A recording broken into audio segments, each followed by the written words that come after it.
Օղակը սեղմվում է Վենեսուելայի շուրջ։ Թմրամիջոցների դեմ պայքարի անվան տակ Կարիբյան ծովում Վենեսուելայի ափերի մոտ Թրամփի կառավարության ռազմական միջոցների տեղակայման ֆոնին Վենեսուելայում կառավարման ճգնաժամի խորացման մասին լուրեր են տարածում ամերիկյան լրատվամիջոցները։ Վիրտուալ իրականության կեղծում Վաշինգտոնի քարոզչությանը նախագահ Մադուրոն սրտնեղած է արձագանքում։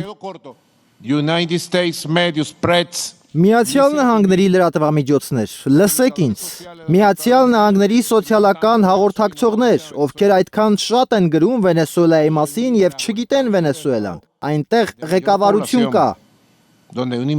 Արտաքին կառավարման մոդելների պարտադրումը մերժում է Կարակասը։ Վենեսուելան գաղութ չի լինի, եզրափակում է տարեվերջյան ելույթը Մադուրոն։ Անհնար է, որ Միացյալ Նահանգներում ազդեցիկ ուժերը ստեղծեն վիրտուալ իրականություն եւ Բոլիվարի Վենեսուելային պարտադրեն գաղութային եւ ստրկացման մոդելը։ Նրա բնական պաշարները գողանալու համար։ Դա անհնար է։ Վենեսուելան պատրաստ է երկխոսության, եթե այն հիմնված է փոխադարձ հարգանքի եւ ինքնիշխանության ճանաչման վրա,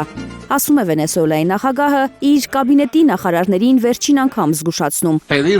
Միացյալ Նահանգները ոչ թե իրեն Մադուրոին է ուզում իշխանազրկել, այլ ցանկանում է տիրանալ Վենեսուելայի ոսկուն եւ նավթին բնական պաշարներին։ Թրամփի մեղադրանքները, թե Վենեսուելան գողացել է ամերիկյան նավթը, զուրկ են պատմական եւ իրավական հիմքերից, պնդում է վենեսուելացի էներգետիկ փորձագետը։ Երբ 75 թվին նախագահ Կարլոս Անդրես Պերեսը ազգայնացրեց Վենեսուելայի նավթարդյունաբերությունը, հյուսիսամերիկյան եւ եվրոպական բոլոր ընկերությունները փոխհատուցում ստացան։ 90-ականներին այդ ընկերությունները նորից են դիմել Կարակասին վերաբացվելու համար, բայց Վենեսուելայի իշխանությունը դեմ է եղել կիսել երկրի բնական պաշարները արտաքին ուժերի հետ։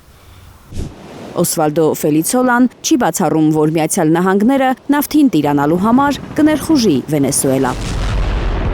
Թերեզա Կադաևչյան, Էլեն Յահինյան, Հայլուշ։ Հայաստանում եւ աշխարհում տեղի ունեցող իրադարձությունների մասին առաջինը իմանալու համար բաժանորդագրվեք մեր ալիքին։ Սեղմեք զանգակը, որ բաց չթողնեք ամենահրատապը, ամենակարևորն ու հետաքրքիրը։